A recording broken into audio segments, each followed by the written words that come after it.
I was here about a year ago, and if you had told me when I was sitting here, okay, two options. One, aliens land on the White House lawn, or Nacelle is making Star Trek toys, I would have not even hesitated to say, aliens land on the White House lawn. That's more likely.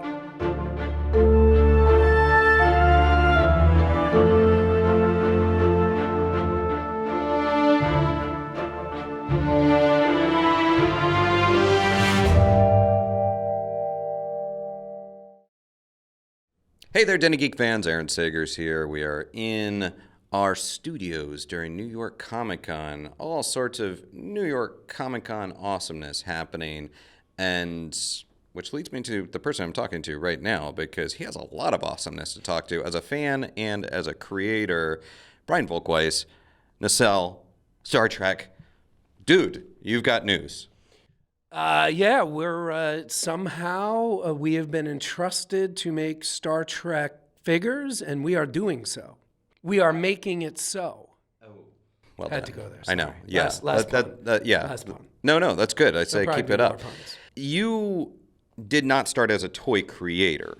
No. And now you're not just an entertainment company creating documentaries and scripted shows and everything. You are making toys, and now you are making the toys that made you, right? I like what you did there.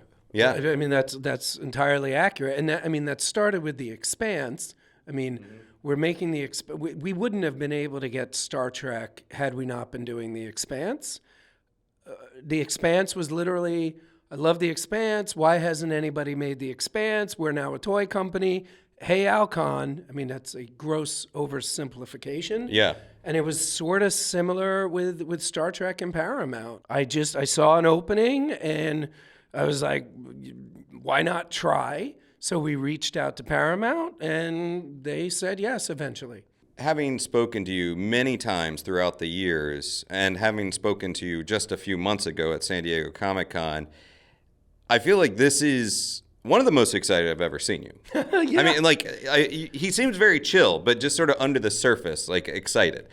So for years, starting with Toys That Made Us, Toys That Made Us was really for my life and career, other than my kids and my whole family.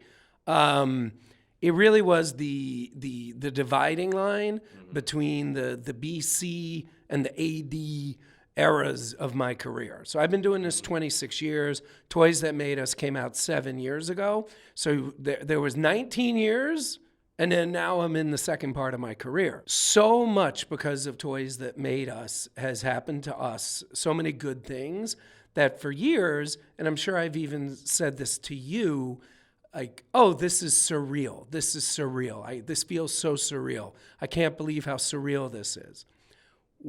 When we got that email saying we were approved to make the Star Trek toys, I had to, and I didn't do it consciously, it was subconscious, I upgraded it to, I am living in a dream. Like, I cannot believe this is happening. When I talk about it, I swear to you, and maybe this is imposter syndrome I've heard so much about, but like, I feel like I'm lying. Like, I literally feel like I'm lying. Like, I'll be doing like Zooms or whatever, talking about it, and I feel compelled because like we already now have a whole bunch of the prototypes. So I'll feel compelled to be like, look, I'm not lying. Here he is. Look, isn't she great? Look, like I feel like I need proof to show that we're actually doing this. That's how weird this is to me. Let's talk about the toys themselves. What do you want to bring? Because obviously there's been a lot of Star Trek toys throughout the years, throughout the decades. What do you want to bring to the toys, to Star Trek toys, that really hasn't been done before? The idea is that every single figure we make, and my goal is to do at least 100 figures. So I am hoping this is at least a 5-year mission. Okay, sorry, second pun. No, it's good. Keep it rolling. That's the bell for me. Like at the carnival, is that we do 100 figures.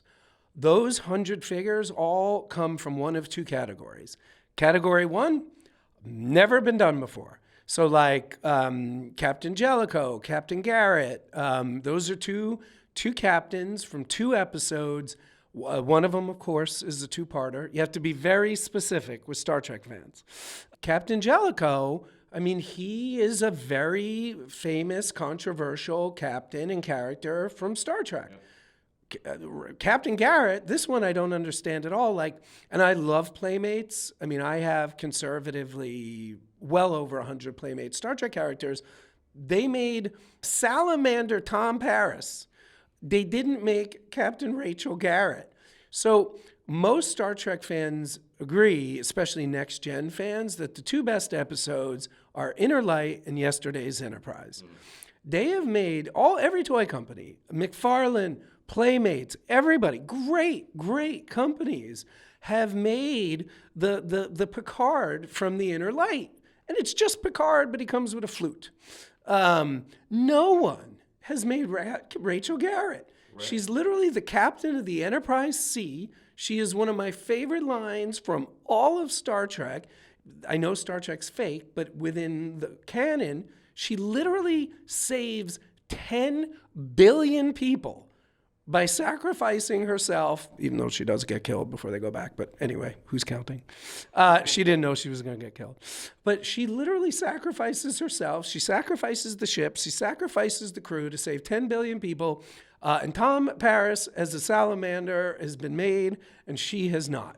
So that's category 1. Category 2 is characters that have been made, but have never been shown in a specific costume. For example, there's never been a Captain Sulu.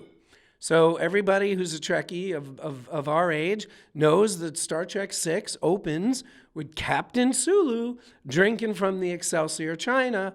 That hasn't been made. I didn't know that. I'm shocked there's never been a Captain Sulu. Yeah, so we're doing Captain Sulu. And yes, he comes with the Excelsior China. I was going to ask, yes. We're doing Captain Archer. There have already been a Captain Archer in his 22nd century uniform.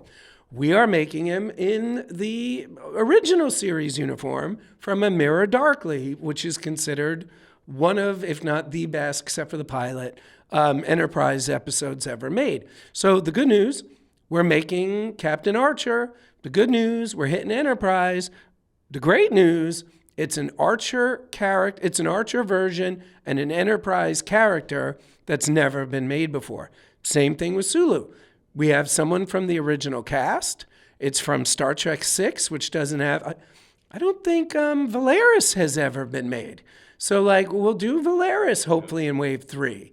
So that's what we're trying to do. We don't want to make another Captain Kirk in a 23rd century outfit. We don't want to make another Picard with the flute. Like we're trying to give fans something to put on the shelf that they, unless they went to like Etsy, could not have put on the shelf. So talk a little bit about articulation. What are these figures going to actually look like? How articulated are we talking about? How are they going to move? So our North Star for this line is Star Wars Black Series and G.I. Joe Classified. Yeah. So that's what we're aiming for. So they're all going to be about 7 inches.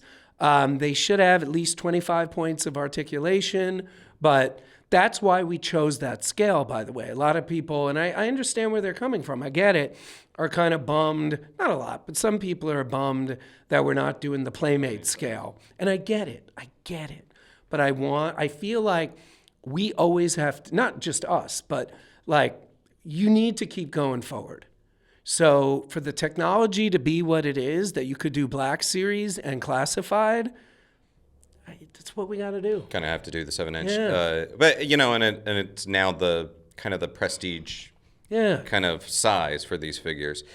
And sorry to interrupt, but we're going to do every single thing we can to keep the price point under $30. Okay. Because I've always said, like, I want to be Walmart. I don't want to be Tiffany's. So I would rather make less per figure if it means that people are going to buy as many as possible. That's what I'm hoping for. You've got everything from the original series to Enterprise, and that includes the movies. Yes. And that includes the animated? Yes. Okay. Okay. You got plans for that already? Oh yeah. Oh, yeah? Oh yeah. Voyage Home, Uh, Hopefully in wave 2. Wave 2. Definitely, if not in wave 2, wave 3. Okay. I would like I don't know, I don't think it's ever been done, but a Scotty, a Hello Computer Scotty.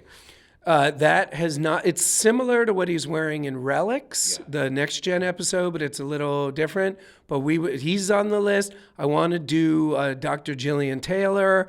Like again, she's never been made. Dr. Marcus has never been made. Like that's what we're doing. Are you going to do a Comic-Con release of like George and Gracie? Are you going to do the whales? I'm going to tell you something. This will blow your mind. They've already been done. Have they? There is a George and Gracie bobblehead so I probably have over 1,000 Star Trek pieces, well over 1,000. In my top five of everything in the collection, number one, most of my stuff that I love in my collection are prototypes and stuff, but I would take this production made, it's literally both whales as bobbleheads, except it's not their heads that bobble, it's their tails. And their little baby, little Spock in his underwear, mind melding with one of them. Yeah. So we will not be doing George and Grace. Okay. All right. Well, yet. Don't Wave worry. 11. Yeah. The 101st figure will be a whale. It's, and you've got these prototypes rolling in. So if you can say, like, when do you think these are actually going to hit the market? We have a partner. Yeah. Rumor has it we don't own Star Trek. Hopefully, if everything goes the way we hope it goes, next year. It'll be late next year, but it should be next year, hopefully in time for the holidays. I absolutely, positively cannot guarantee that, but that is what we're hoping to do. You're listening to fans about what they want. So we did an announcement where we published an email address where anybody can email us with their ideas. We got well over 2,000 emails. One guy, this is my favorite guy, he broke down every single episode into 2 or 3 characters that need to be made and why. Every single series we're covering and all the movies.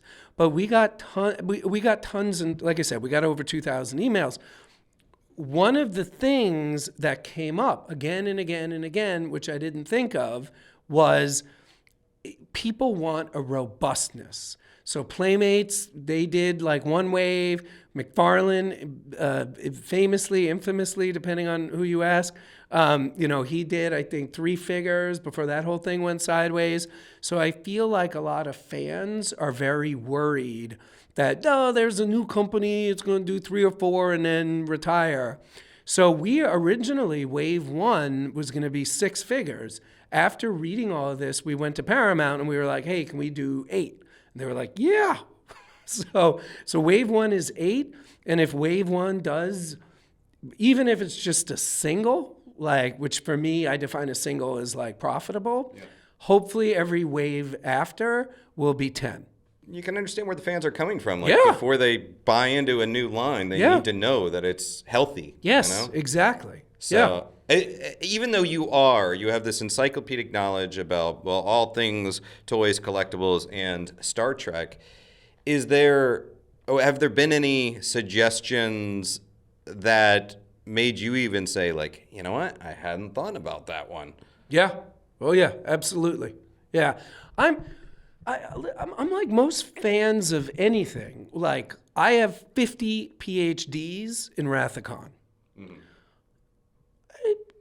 I'm pretty good with Deep Space Nine. I'm pretty good with Voyager. I'm not great with Enterprise. So there's definitely suggestions that are like, oh, that's a great idea. That's brilliant. And we take them. Yeah. Yeah.